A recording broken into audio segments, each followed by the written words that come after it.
ಆತ್ಮೀಯರೇ, ತಮ್ಮೆಲ್ಲರಿಗೂ ಕೂಡ ಇವತ್ತು ದುಃಖದಿಂದ ಒಂದು ವಿಡಿಯೋ ಸಂದೇಶವನ್ನು ಮಾಡ್ತಾಯಿದ್ದೀವಿ. ಇವತ್ತು ನಾಡಿನ ವೃಕ್ಷ ಮಾತೆ, ಭಾರತ ಸರ್ಕಾರದಿಂದ ಪದ್ಮಶ್ರೀ ಪ್ರಶಸ್ತಿ ಪುರಸ್ಕೃತೆ ಇವತ್ತು ಸಾಲುಮರದ ತಿಮ್ಮಕ್ಕ ಏನಿಲ್ಲ. ಸಾಲುಮರದ ತಿಮ್ಮಕ್ಕ ಸಮಾಜದ ಕಟ್ಟ ಕಡೆಯ ಮನೆಯಲ್ಲಿ ಹುಟ್ಟಿ ಒಂದು ಸಾಧನಾ ಜೀವಿಯಾದಂಥವ್ರು. ಬರೀ ಕರ್ನಾಟಕ ಅಷ್ಟೇ ಅಲ್ಲ, ಭಾರತ ಅಷ್ಟೇ ಅಲ್ಲ, ಅಂತಾರಾಷ್ಟ್ರೀಯ ಮಟ್ಟದಲ್ಲೂ ಕೂಡ ಪರಿಸರ ಉಳಿವಿಗಾಗಿ ಹೋರಾಟವನ್ನು ಮಾಡಿದಂಥ, ಪರಿಸರದ ಬಗ್ಗೆ ಅಪಾರವಾದಂಥ ಒಂದು ಉತ್ತೇಜವನ್ನು ಕೊಟ್ಟಂಥ ಒಂದು ವ್ಯಕ್ತಿತ್ವ ಸಾಲುಮರದ ತಿಮ್ಮಕ್ಕ. ಸಾಲುಮರದ ತಿಮ್ಮಕ್ಕ ನಮ್ಮ ಸಮುದಾಯದವರು, ನಮ್ಮ ಬಂಧು ಬಳಗ ಅಂತ ಹೇಳ್ಕೊಳ್ಳೋದೇ ಒಂದು ಹೆಮ್ಮೆಯಾಗಿತ್ತು. ಇವತ್ತು ಅಂಥ ಒಂದು ಸ್ಫೂರ್ತಿಯ ಚೇತನ ವೃಕ್ಷ ಮಾತೆ ಸಾಲುಮರದ ತಿಮ್ಮಕ್ಕ ಇಲ್ಲ ಅಂತ ಹೇಳೋದಕ್ಕೂ ಕೂಡ ಗದ್ಗದಿತರಾಗ್ತಾಯಿದ್ದೀವಿ. ಆದರೂ ಕೂಡ ಭೌತಿಕವಾಗಿ ಎಲ್ಲರೂ ಕೂಡ ಇಲ್ಲವಾಗುವಂಥದ್ದು ಪ್ರಕೃತಿ ನಿಯಮ.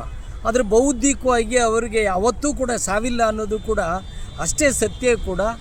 ಸಾಲುಮರದ ತಿಮ್ಮಕ್ಕನವರು ನಮಗೆಲ್ಲರಿಗೂ ಯಾವತ್ತೂ ಸ್ಫೂರ್ತಿಯಾಗಿರ್ತಾರೆ. ಅವರನ್ನು ನಾವು ಅವರ ನಿಧನಕ್ಕೆ ಒಂದು ಸಂತಾಪವನ್ನು ವ್ಯಕ್ತಪಡಿಸ್ತಾನೆ. ಅವರಲ್ಲಿದ್ದಂಥ ಸಮಾಜಮುಖಿ ಕಳೆ, ಅವರಲ್ಲಿದ್ದಂಥ ಸಮಾಜಮುಖಿ ಚಿಂತನೆಗಳು, ಪರಿಸರದ ಬಗ್ಗೆ ಇದ್ದಂಥ ಕಾಳಜಿಯನ್ನು ನಾವೆಲ್ಲರೂ ಮೈಗೂಡಿಸ್ಕೊಳ್ಳೋಣ ಅಂತ ಹೇಳಿ ಮತ್ತೊಮ್ಮೆ ಕರ್ನಾಟಕ ರಾಜ್ಯ ಸರ್ಕಾರಿ SC ನೌಕರರ ಸಮನ್ವಯ ಸಮಿತಿಯ ಪರವಾಗಿ ತಮ್ಮೆಲ್ಲರ ಪರವಾಗಿ ಈ ಅವರ ಸಾವಿಗೆ ದುಃಖವನ್ನು ವ್ಯಕ್ತಪಡಿಸ್ತಾ, ಎಲ್ಲ ಸಮನ್ವಯ ಸಮಿತಿಯ ಎಲ್ಲ ಜಿಲ್ಲಾ ಶಾಖೆಗಳು ಕೂಡ ಸಾಲುಮರದ ತಿಮ್ಮಕ್ಕನವರ ನಿಧನಕ್ಕೆ ಒಂದು ಶ್ರದ್ಧಾಂಜಲಿ ಸಭೆಯನ್ನು ಮಾಡಬೇಕು, ಪತ್ರಿಕಾ ಹೇಳಿಕೆಯನ್ನು ಕೊಡಬೇಕು ಅಂತ ಹೇಳ್ತಾನೆ. ಮತ್ತು ಸರ್ಕಾರಕ್ಕೂ ಕೂಡ ಒಂದು ವಿನಮ್ರ ಮನವಿಯನ್ನು ಮಾಡ್ತೀವಿ. ರಾಜ್ಯದಲ್ಲಿ ಹಿಂದುಳಿದ ತಾಲೂಕು ಮಾಗಡಿ ತಾಲೂಕು, ರಾಮನಗರ ಜಿಲ್ಲೆ ಮಾಗಡಿ ತಾಲೂಕಲ್ಲಿ ಕುದೂರು ಹೋಬಳಿಯ ಹುಲಿಕಲ್ ಗ್ರಾಮದ ಸಾಲುಮರದ ತಿಮ್ಮಕ್ಕವರು ಹುಟ್ಟಿದ್ದು ಬೆಳೆದಿದ್ದು, ಇವತ್ತು ವೃಕ್ಷ ಮಾತೆ ಅಂತ ಹೆಸರು ಬಂದಿದ್ದು ಕೂಡ ಅಲ್ಲಿಂದನೇ.